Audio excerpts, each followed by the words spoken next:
Welcome to the Exhorter Podcast, where we aim to stir up love and good works through bite-sized biblical discussion. Today, we're going to have a great conversation about, Kyle, insert topic here. Making promises or vows to God. So we often talk about making promises to each other, and we know that Jesus taught us, let your yes be yes and your no be no, that if you're going to give your word to someone, that should be sufficient, and we need to be people of our word, and we need to do the things we say we're going to do. So we know all of that. But more specifically, I want to talk in the context of making a pledge or a vow to God. Do you guys think that's something that we should be doing? Have you guys ever done something like that where you made a promise to God, like in a prayer, or just what are your initial thoughts on that general concept? That's my negotiating with God. If you do this for me, I will do this for you. I've done that before, especially as a younger man in my 20s. I remember doing that at least once. There's something that I wanted so badly. It was kind of like, if you do this for me, I will follow you with everything for the rest of my life. So something you've done that before. Is that something you think that was the right thing to have done, or do you look back on that and be like, well, young Nate didn't know better? Yeah, I don't think that was the right thing to do, because the alternative to it is, well, if you don't do this, God, then I won't give it all to you. It's right. Like, well, yeah. So what if God doesn't respond the way you want? Right. I guess you're off the hook from. Yeah, that's a terrible attitude. It really doesn't matter. God is God all the time, whether I'm a big fan of what he has done for me or not. Yeah, whether he does what you want. Yeah, or that's not. right. That's right. That's what it means. I think that that's presumptuous to know that I know what's best for me. Or I'd be more worried about that coming off as blasphemous. I think myself, like I know better. I don't think I know better. Yeah, so I think a lot of people do that. We see that in movies sometimes. Is, God, if you do this, I promise I will start giving more to charity, or I promise I will stop drinking or stop swearing if you help me with this one thing. And so, yeah, I think we're right to be cautioned against this. There are many scriptures that warn about putting God to the test. Do any examples come to your guys' mind about people that put God to the test? Well, didn't Gideon do that with the fleece? And that's an interesting one. Yeah. And that's so an example of someone putting God to the test and God being okay with the test. With it. Yeah, that's kind of always be kind of. Yeah, God not only he doubles down, doesn't show anger like you idiot, and zap. I'm going to zap you with lightning and get a different judge. No. In fact, he even and there's multiple signs that Gideon asked for. Yeah. And not only does he say, well, all right, and that's Judges chapter 6, by the way, for Gideon. God told Gideon that I've got some work for you to do, and you're gonna lead your people in a fight against a superior army. And you could understand why Gideon was a little apprehensive. So Gideon said to God, if you will save Israel by my hand, as you have said, look, I'll put a fleece wool on the threshing floor, and if there's dew on the fleece only, and it is dry on the ground, then I shall know that you will save Israel by my hand, as you have said. And that happens. And the next day he's like, okay, please don't get mad. What if I put the wool back and the ground is wet, but the fleece is dry? And God does that. So God did the signs. But the thing about Gideon, though, is God gives him those signs because God asked a lot of him, and it's not quite the same thing as bargaining with God. Well, didn't Moses do the same kind of thing when he said, I'm not a good speaker. Don't make me talk. I can't do this. And then God finally says, okay, fine, take your brother Aaron. Isn't that kind of how that goes? Negotiating with God. And he's kind of negotiating with God. Hey, God, I don't really fully trust what you say, so I just want to make sure that it's you, right? Like, dew on the fleece. And then I'm still not sure it's you, God. Dew on the ground. And maybe God is treating Gideon as Gideon, because maybe Gideon is different than Moses or, somebody else. And he says, all right, I know that if I'm really going to make Gideon, believe this, he really needs to see these things. And then in chapter 7, after he thins down the army, that's watch, and those who lap water like a dog, send them home. Those who bring the water up their face, you keep them. And so he's got his 300. And so chapter 7, verse 9, it happened at the same night that the Lord said to him, arise, go down against the camp, for I've delivered it into your hand. But if you are afraid to go down to the camp with Hira, your servant, and you shall hear what they say. And he hears this dream from the Midianites. They had a dream about, was it being crushed? Cake of barley bread tumbled into the camp and came to the tent and struck it so that it fell. This can only be a sign that Gideon is going to kill us all.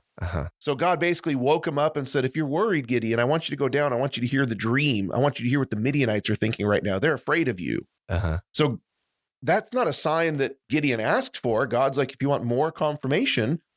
So I feel like it's okay to want some sort of confirmation that when God asks us to do something, or, God asks us to make sacrifices for him, take up your cross and prioritize me above all else in this world. And so we don't get the benefit of asking for a sign or miracle, but do we not have evidence? Well, that's the thing is, do we get the ability? I don't think we get the ability to do that because we have the Bible. We have the record of Scripture. But did Gideon? They didn't. Yeah, well, they didn't have something. So I think that contextually, everything, especially in the Old Testament, it makes sense that people would get signs. I mean, even in the New Testament with Jesus, people would have miracles and get signs because you were bringing a revelation, and it wasn't written out for them. But we have that. So I think us asking for those things feels like we're not really understanding the word, and we're not really, we're not seeing the answers we already have in the word. Yeah. And God was asking Gideon to do something that really seems impossible. Take your 300, and I think there was like 20,000 Midianite soldiers or something. Like, that's not a fight that you are going to win without supernatural intervention. So that's a little different versus in us bargaining with something I want. God, do this thing for me, versus God saying, I got something for you to do. And it's a big ask. Like, I'm asking you a lot, and it seems impossible to you, but with me, it's possible. Well, boy, can I get some reassurance? Not quite the same thing as the kind of bargaining example you brought up first. That's interesting you brought up Gideon, because I didn't even think about that example. Yeah. And it is interesting. That is one where God says, okay. Yeah. I'll give you some signs. I'll give you some reassurance, Gideon. Yeah. Well, the first example I thought of would be Jesus being tempted by Satan in Matthew chapter 4. So there's an example where Satan is trying to tempt him to take the shortcut. So yeah, in Matthew chapter 4, the devil took him up to the holy city, set him on the pinnacle of the temple, and said, if you are the Son of God, throw yourself down, for it is written, he shall give his angels charge over you, and in their hands they shall bear you up, lest you dash your foot against a stone. Well, and Jesus answered, well, it's written, you shall not tempt the Lord your God. You shall not test him. Yeah. And so you can see that is a concern, and Satan is just trying to say, well, God said that his Holy One, he won't even strike his foot, so why don't you jump off the temple to see if he's proven himself or not? Yeah. So there is the concern about putting God to the test. That is a very real concern we should have. And you could see that in the Old Testament as well. The example that Jesus quotes here is from Deuteronomy chapter 6, where that you shall not test the Lord your God, which is going back to an earlier example in Exodus with the waters of Meribah. Well, there's Meribah, and then the waters of, is it Massa? So Exodus 17. Yeah. So the in Exodus chapter 17, they tested him, give us water to drink, because they tested the Lord by saying, is the Lord among us or not? You brought us out here to die. They were questioning God's goodness. Oh, yeah. So I think that's the real problem in the example that Jesus references, not only in his own situation, that, well, I'm not going to put God on the spot, put him to the test as if I doubt something he's going to do, or I'm trying to force him into taking action. And that goes back to the example here where they basically challenged whether God was really good. Yes, we've seen miracles. We've seen literally the water parted at the Red Sea. We've seen you give us food miraculously. You've taken care of us, but we're still going to doubt your goodness, and maybe you brought us here to die. So there is a concern about bargaining with God and putting him on the spot, and that is something that we should be cautious about. Yeah. But I don't know if it's fair to say that it's blanket statement wrong to make a pledge or promise to God. Well, you better keep it. That's probably the case is if we're not really good at following through on promises, you don't do it to God. Well, and the other thing is, if our yes is to be yes and our no is to be no with others, why would it be any different with God? I think our yes would be yes with him and our no would be no. And I think I look at promising as like, dude, I swear, dude, I'm gonna do this, man. Whereas if you just said, yeah, I'm gonna do that, and then you're a person who does that, what's the point in swearing or promising that you're going to do something? You're a person who does what you say you're going to do.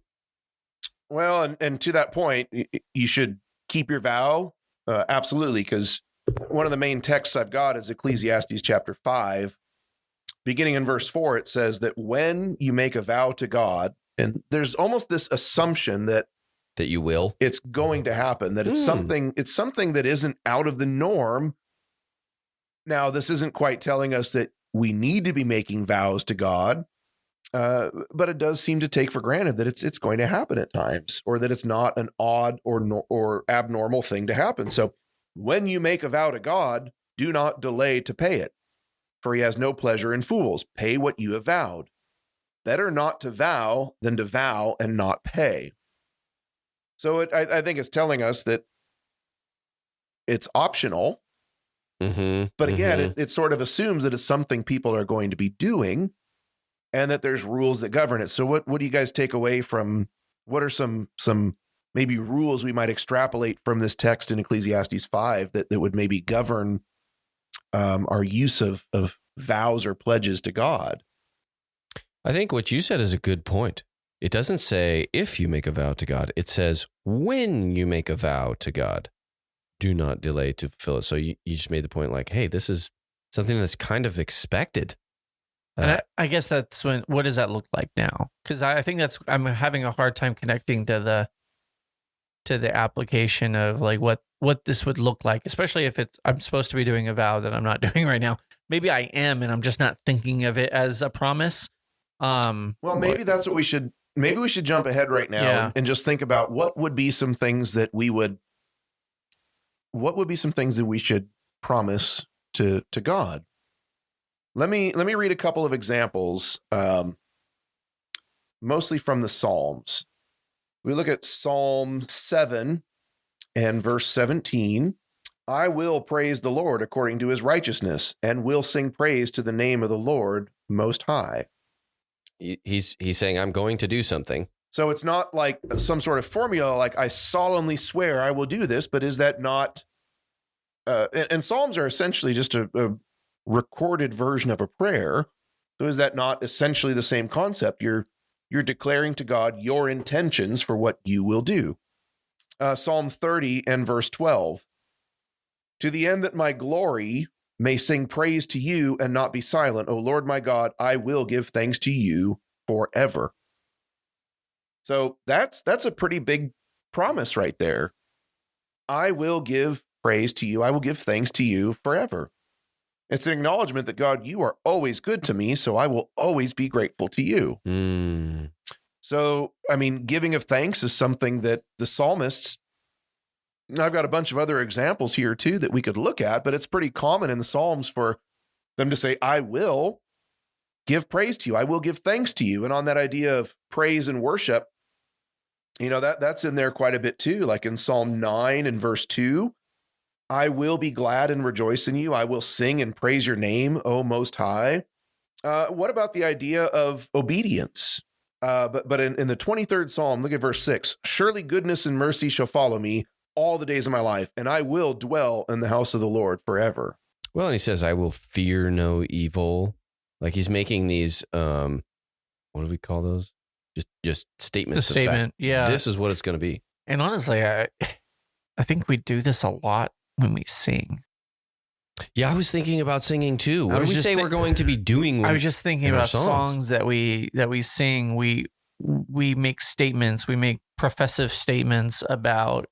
I will call upon the Lord. Let's go with that one. Yeah. And that maybe that is everything we say to God and everything we say about God a promise?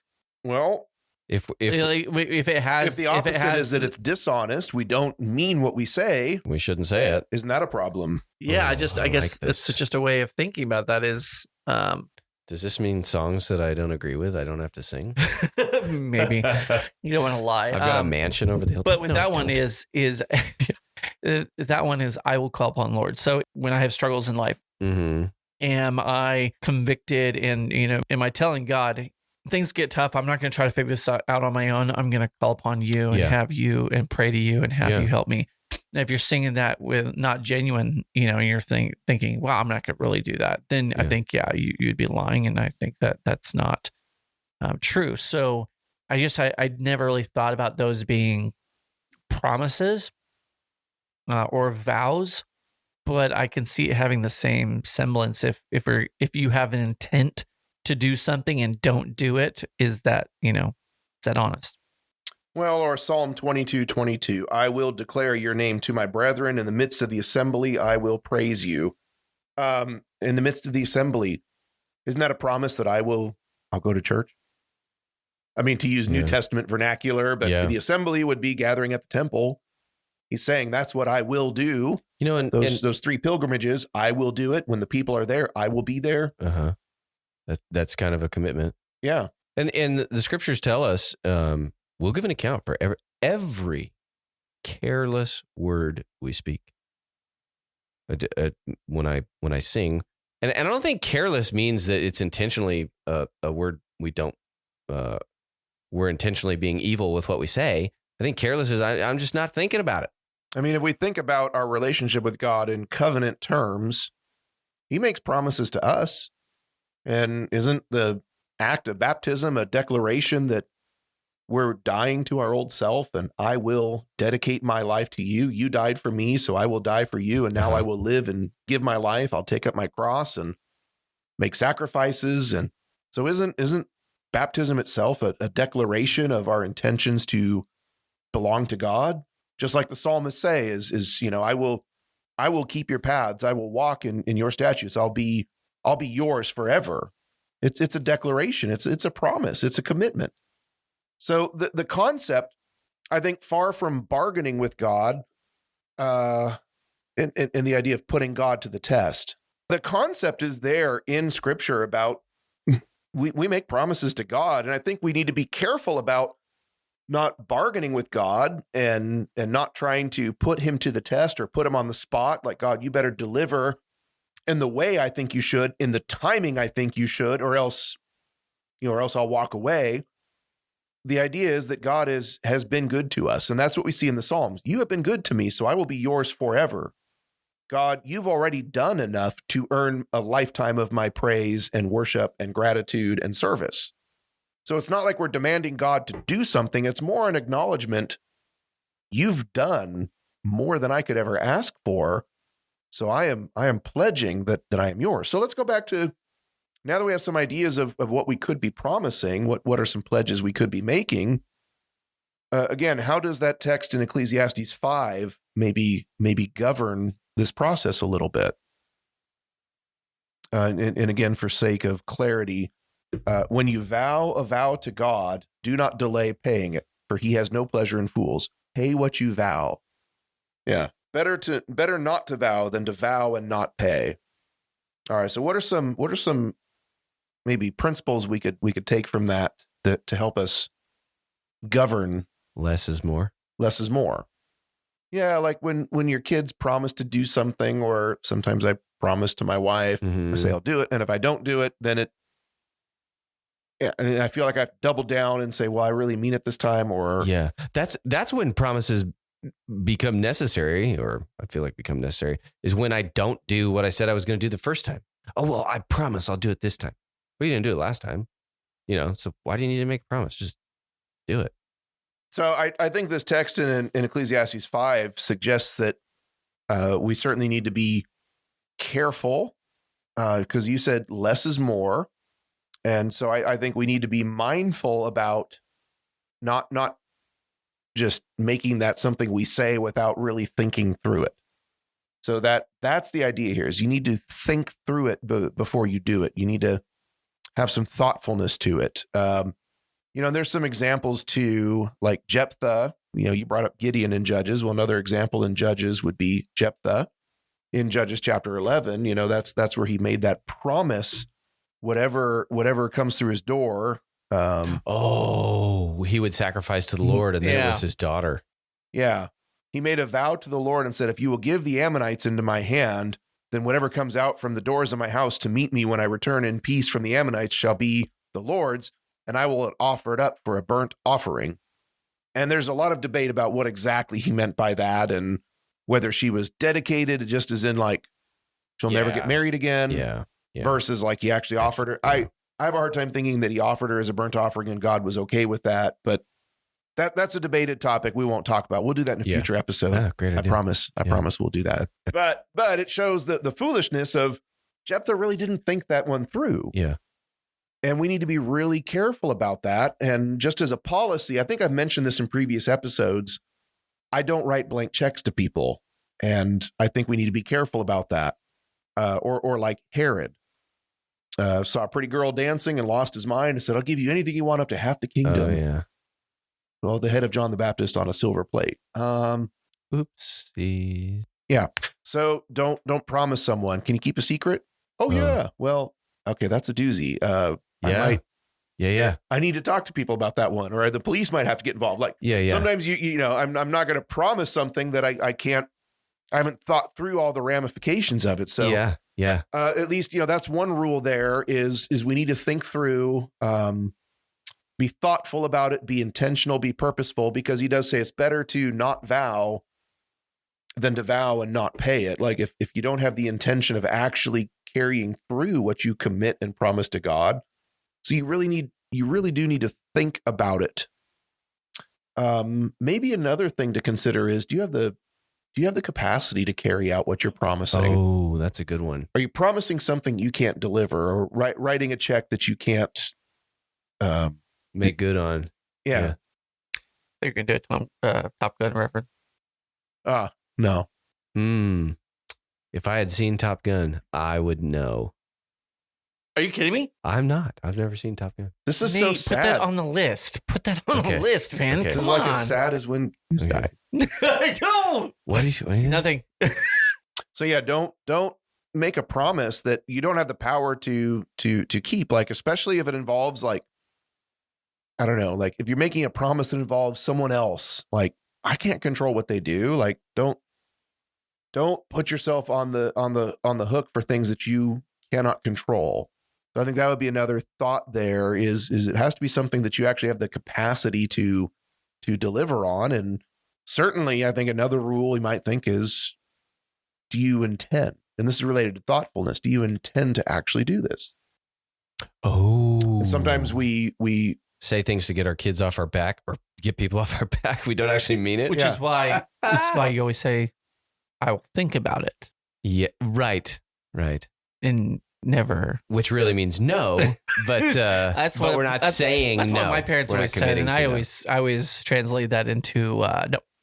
Okay, so New Year's resolutions. Should we not even bother? Well, wouldn't that be a form of commitment? I think if it's something, and I would also say one final rule is from just what I sort of gathered from Ecclesiastes 5 and thinking about how do I apply this to when I make promises or commitments to God. It needs to be in alignment with his will. So it can't be something that is entirely self-serving or entirely in my interests. And I reduce him to just my wish-granting fairy in the sky, or some genie in the lamp. Like we're not supposed to treat God that way. And so if what I'm asking is either just entirely self-serving or it's contrary to his will, so I need to make sure I'm understanding his will. That's a big issue. So I'd say when we have those sort of guideposts in place, I think that would help us think about New Year's resolutions in that light, that sometimes I put something up there that I don't really intend. I would like to. I want to read a book every month. I would like to do that, but do I have a serious intention? Does that necessarily mean that is a vow you have made to God? And so I think if we are going to make it something that is spiritual emphasis and something that we want to commit ourselves to doing, I think we just need to be thoughtful about it first. Is it in my capacity to do this? Is it according to God's will? Is it something he would want me to do? And do I intend? Have I thought this through? And also, we're not putting God on the spot that if you do this for me, then I do this. We recognize, I think we make commitments because of what God has already done for us. Yeah. So I think with those guideposts in place, I think New Year's resolutions is a really good way to put this to the test. And maybe you've got your personal goals, and whether you intend to or whether you think it'll actually happen or not, that's fine. But maybe you've got your more serious spiritual resolutions, and you need to think through them very thoroughly. And I think it's totally acceptable. So what we read in the Psalms is that very often in their prayers, they are praying and making commitments that extend beyond the prayer itself. So I'm saying, I will praise you. I will give thanks forever. I will follow you forever. I'm yours forever. I will praise your name among the people. I will praise your name in the assembly. In their prayer, they're saying what they will do beyond the amen of that particular prayer. So I think that is a custom that maybe we should become a little more accustomed to doing ourselves, so long as we've considered the wisdom of Ecclesiastes 5 and thought about those particular steps. Mm-hmm. I guess now I'm just afraid of making resolutions. So, well, that really got me thinking about making, just setting goals in general. Are these, should I be committing these things to God? If so, which ones? Are all of my goals commitments to God?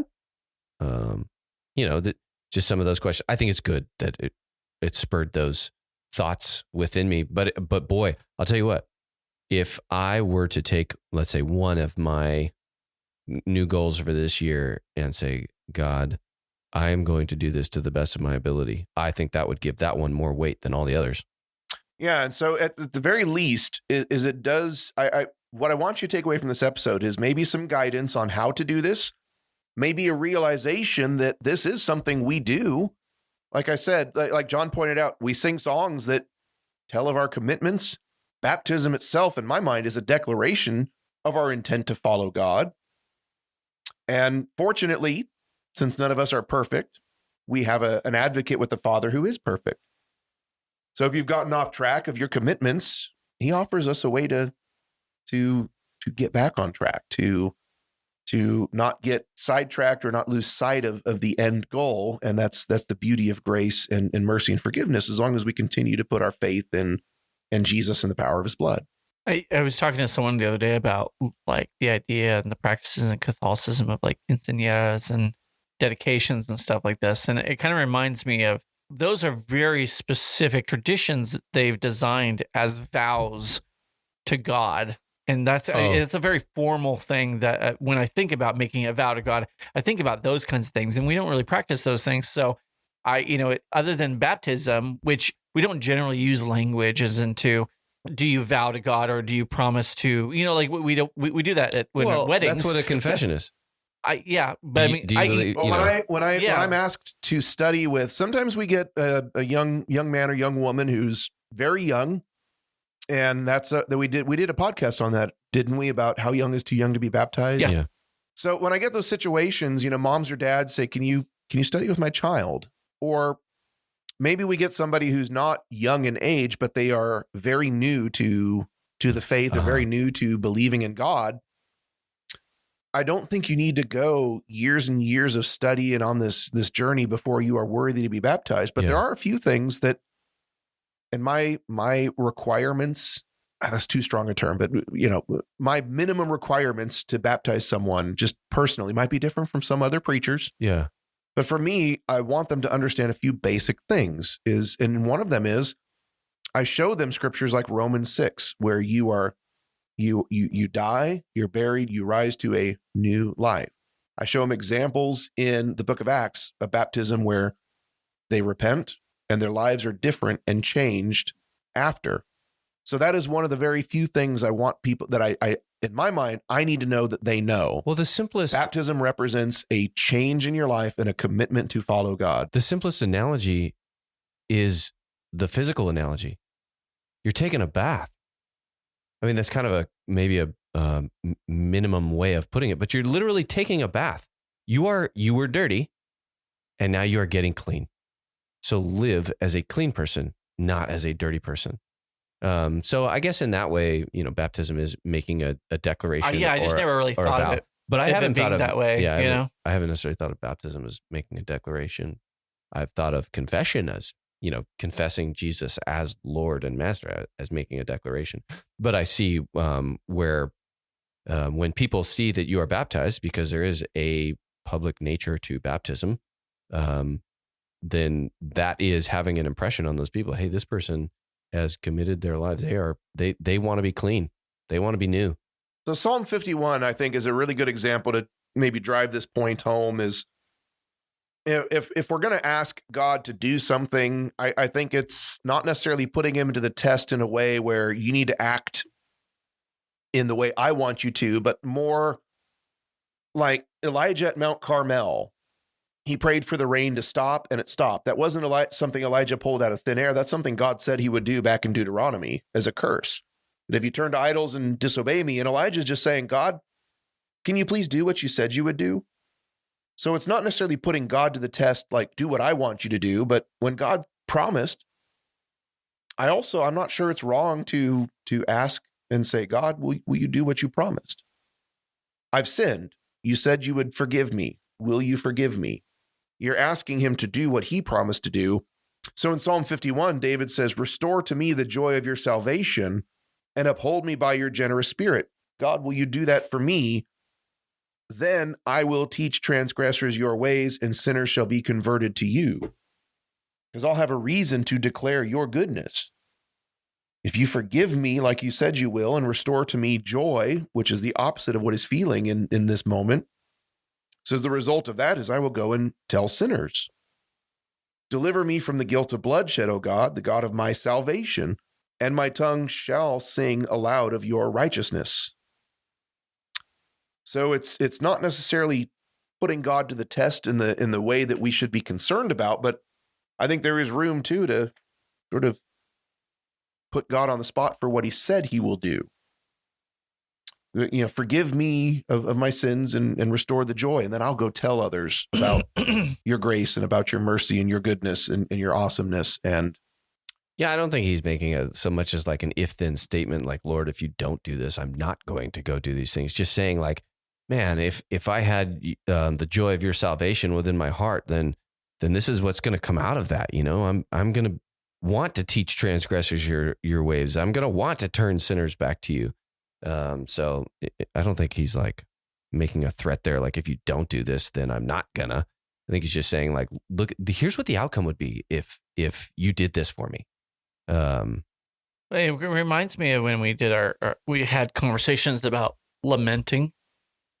It's kind of like an uncomfortable place to question or, God. Or be angry with God, lament towards God, or we give some vent to those feelings of despair. Right, and we talked about that, and that was kind of an uncomfortable place of. We challenged the idea of whether that was scriptural or not scriptural. Should you pray to God that way? Well, probably no. But are you going to feel that way at times? Probably yes. And that's why when I think about this, that's kind of how I think about that. It feels uncomfortable to question whether God would actually follow through on the commandments he has made. I should trust and have faith and believe that he doesn't need me to request that for him to do that. He is just and he is righteous altogether. So he will follow through on his commitments. I should have faith in knowing that, but that doesn't mean we have tons of different examples in the Bible about how someone might be in a process of not challenging that one, but also not challenging it, but you're human, so you're requesting that they follow through on that. And maybe it's more appropriate in that saying as we sing that song in your time, we understand. I understand you will follow through on your promises. Is that now? Is that later? I believe in you. I have faith in you. I know you will.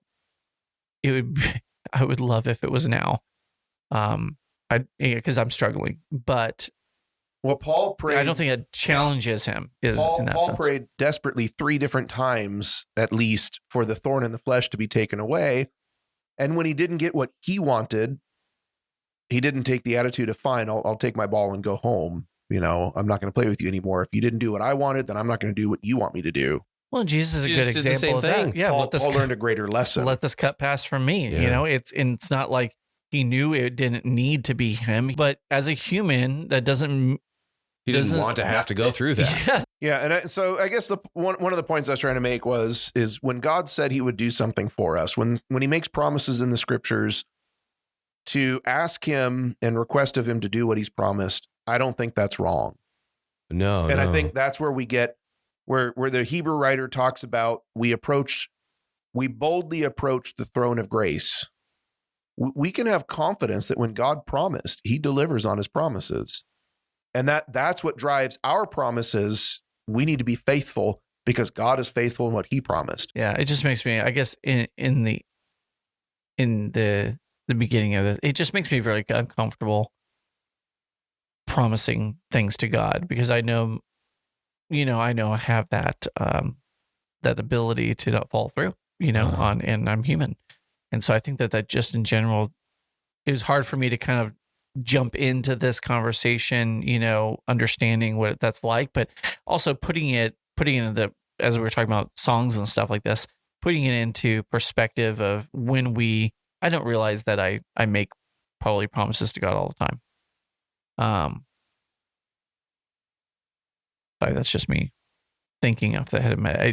In the beginning of this is kind of hard for me to really. I don't think I say these words to a lot, and I don't hear people say, God, if you will, then I will. I mean, the if and but statements always feel disingenuous to me because if it's good for you to do the first time, you just do it. If you should do it, why is there? Could it be fair to say if you do this, then I will? Well, even if you don't, I will. But we don't accept that from our loved ones when it says, if you did this, I would do this. We have to love them. Like if a husband and wife did that, you made a vow to that person. Whether they uphold their end of that vow doesn't mean that you get to shirk your responsibilities. That's my point is, God, if you do this, I will do this. But even if you don't, I will still praise you. Yeah, but the idea of if then statements means it's contingent upon something. And I feel like that's probably, it's just maybe it's our words that we're not, that we're not squaring in the same way. But like, I feel like it would be unright for me to tell my wife, if you loved me the way I wanted you to love me, I'll love you back. Like, I don't think that's my right. I have a duty to love my wife no matter what. And so that's why I think it's uncomfortable, those if and statements, because they feel contingent. And maybe that's just because we use them in that way. Or maybe I'm thinking about it wrong. I don't know. I'm just trying to point out that saying, do this, then I will do this is not the same as do this. And if you don't, then I won't. Oh, yeah. Those are two different ideas because that's what Psalm 51 is. Restore to me the joy of your salvation, then I will praise. He's not saying. And I'd say that's why I'm thinking that my brain is conflating the two because that's how we use it. That's how we use those statements. That's how we use that vernacular. The Psalms may be using it in a way that it's not contingent, upon the action of someone else. But the way we use that vernacular in everyday speech, if I were to say that to my boss, hey, if you'll give me a raise, I'll work harder. Right. Well, naturally, that would be the case. But you don't say that because that's But I'm not sure that in Psalm 51, I'm not sure it's David saying, I don't know if you will. So, but I'm asking. I think David is pretty confident that he will restore joy, that, because he says, you're the God of my salvation. So yeah, I don't know that it's David genuinely saying, I'm throwing a Hail Mary here. Is all of poetry logically literal? Like, I think Psalms are poetic in, I'm not a scholar on this, asterisk by what I'm saying right now. But the Psalms are not meant to be, in every case, perfectly literal. But they does express a reality. They are meant to express an emotion. And what causes emotions? Life. Life causes emotions. And sometimes we're angry with God about an outcome of something. Does that make it good? It doesn't necessarily make it good, but might make it true. And can we not talk to him about that? Well, I guess I'm not saying like Job is a template for we should always come to God angry and frustrated. But when we are angry and frustrated, can we come to him and say, why? I don't understand. You do. I don't. Am I not allowed to say that? He already knows what I'm thinking anyways. So by me praying it, how does that change what God knows? Well, and David, in Psalm 51, David it's a natural response. Isn't there a reason why we praise God? Yeah. Because he is good. Isn't there a reason why we serve God and sacrifice for God? Because he sacrificed for us. There's a reason for it. There's a cause, some causality there. And I think that's what David is acknowledging, because he does go on in the next verse to say, you do not desire sacrifice, or else I would give it. David is saying there's nothing I can give to bribe you or bargain with you to be on my side. Yeah. I'm asking you to be on my side. And I think what he's saying is, I have confidence that you will be on my side. I have confidence that you will forgive me, though I am in the wrong. But if it was sacrifice you wanted, I'd give it. But I have nothing to barter with here. So I think that's David's acknowledgement here, is it's not, if you do this, then I will do this. It's more an acknowledgement of, I'm asking you to do something, but I know that you promised you will do it, and I have confidence you'll do it. And the result of this is what I'm committing. I will do the right thing because I know you'll do the right thing. Yeah. Well, think about Hannah. If you give me a child, I will dedicate him to you. And then she did. Could we make a similar? What happened if Hannah never got a child? But she did. But what happened if it was not God's purpose for her to have a child, and she spent the rest of her life just like God, angry at God? God told Paul, no, I'm not taking this thorn in the flesh away. It doesn't mean that Paul then can say, well, I'm done being an apostle. But can you see that happening today? If someone said, God, if you take this if you take the struggle away from me. You're right. That is the wrong approach to this. Yes. That's what I'm trying to flesh out here, as I think it can be a right approach, but I can also see when it would be wrong. And that's what I'd be afraid of, people doubling down on this, making vows and promises to God, expecting a return that maybe God doesn't have planned for them. And if not, then it ruined their love for God, Well, that's where you do need to have that acknowledgement of not my will, but yours. Like, related to Hannah's prayers, I could imagine plenty of Christians saying, God, please give me a husband, please give me a wife. And if you do, I will be the best husband. I will be the best father if I am blessed with children. I could picture people praying those kinds of prayers. And if God doesn't grant you what you want, well, it doesn't mean you get to turn your back on God, because his will, not yours.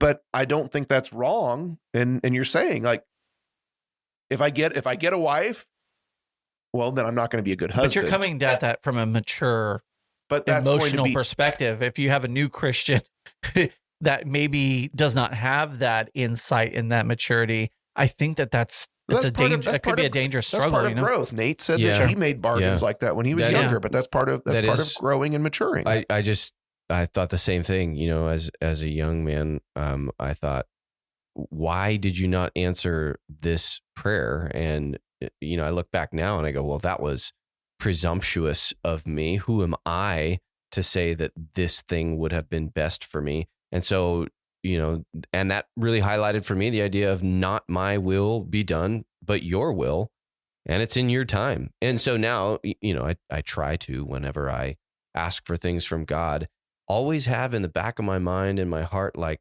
that may not be what he wants for me, what is best for me, or when is best for me. And I would say these aren't meant to be contingent based, as in, God, if you help me out of this jam I'm in, then I'll stop swearing. Well, you should probably just do that anyway. I know that. So you're not offering to do something. So, and God, if you give me a wife, I will be a good husband. Well, what if you never vowed that and you get married? Well, I can be a terrible husband because I never promised God.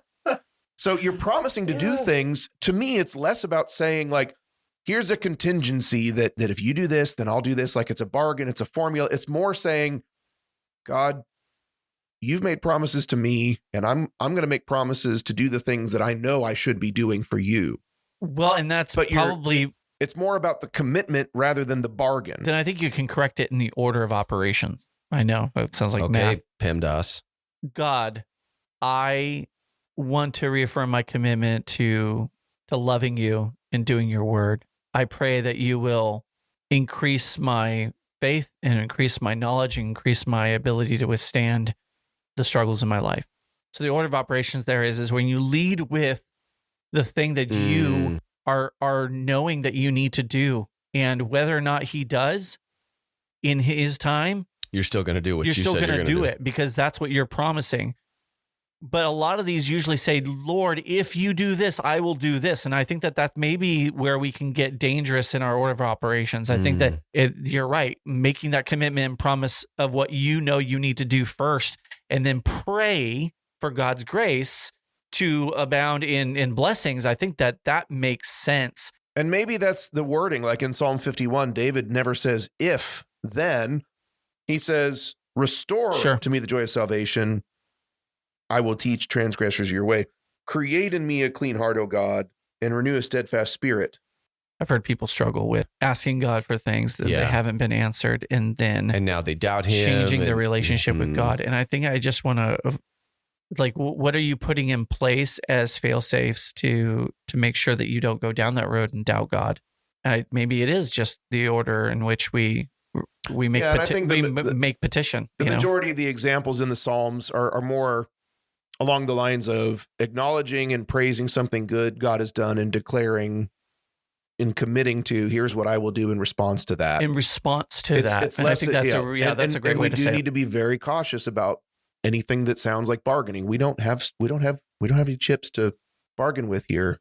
And just always have the right heart and attitude of, God, I'm going to ask you for this thing. I want to do whatever this thing is, but ultimately your will be done. I mean, I remember the example of a really good friend of mine when I lived in Utah, and he had some really difficult experiences, suffered some really deep cutting losses, and had a lot of grief in his heart. But he said that when he was baptized, I think in his late teens or 20s, didn't grow up going to church like I did. And so he said, when I was baptized, I promised God I was never going to leave him. And after all the hard things he experienced, like that confidence he had, but it wasn't a self-assured confidence, but it was just a grit and a determination that no matter what happens, no matter what hardship or pain I experience, I am never leaving God. And to hear someone just firmly make that declaration, that had an impact on me. And it obviously had an impact on him. Yeah. That stood with him. That I've said it, and I am not going to be made a liar. He put an anchor. He put an anchor in. Yeah. To wrap up this episode, I would just say, when we look at commitments, look at the examples of the Psalms. I will dwell with you forever. I'm yours forever. I'm not leaving you. I will praise you to all the peoples. I will tell others about you. I will declare you to everyone. That's a commitment we should make. I will praise you in the assembly. I'll be there at church. I'll be there with your people. I will give thanks to you because you are always good to me. And so those are commitments and things we can make, promises. And I think the impact of that is not so much that we're bargaining or trying to get God on our side, but I think the bigger impact is about when we tell ourselves that it's not like we're promising to do something extra, but it's more that I'm going to do what I should be doing as a redeemed child of God. My life belongs to him, and I made that vow when I was baptized, and I'm going to keep committing myself to and renew that commitment through these prayers and through the way I talk to God. Well, thanks, Kyle, for that chat and this topic. I think, as you said poignantly, I think it's just really important that we mean what we say and we be cautious with our words. But committing to God in everything in our lives is definitely what makes us closer to Him. And like I said, really appreciate the conversation. If you found this valuable, we'd love to hear from you. And you can reach us online. You can email us, look at the show notes, reach out to us and let us know if there's other topics that you'd like to hear. Otherwise, share it, like it, and do all that stuff online. We appreciate you listening. Thank you. Did I conflate the bargaining too much in there, or was it already there? Like, I feel like that's where I was hearing, and I don't know that that's where you were. No, it added. I think it added a good degree. I just didn't want to pull away from it, but I do appreciate the idea that I'm now thinking about my songs. And I'm thinking about just even the New Year's resolutions and things as like actual. Hey, there's a lot more weight to that. Like, hey, if I'm going to vow to do something that I think is good, then for Him, I need to follow through. Yep. Which is why I won't make any promises to my kids. I will just, I feel like I don't want to let them down. So, which is why I never make promises. I don't disappoint. See how that works? I bet I can get you. I bet I can get you promising for the end of the day. I give you 2-to-1 odds. Wait, what is that from? I bet 10-to-1. I bet I can make you. It's from Dumb and Dumber. Is that what that is? Yeah. No, I don't bet. I bet I can get you betting before the end of the day. Nah, 2-to-1 odds. No, 10-to-1 odds. Yeah. Okay. Yeah, I got you. I don't know how I'm gonna do it, but I'll get you. I don't know when I'm gonna get to. Yeah. All right. Sorry, Kyle. Where did we go? How did we get on that? Yeah, I don't know. Okay.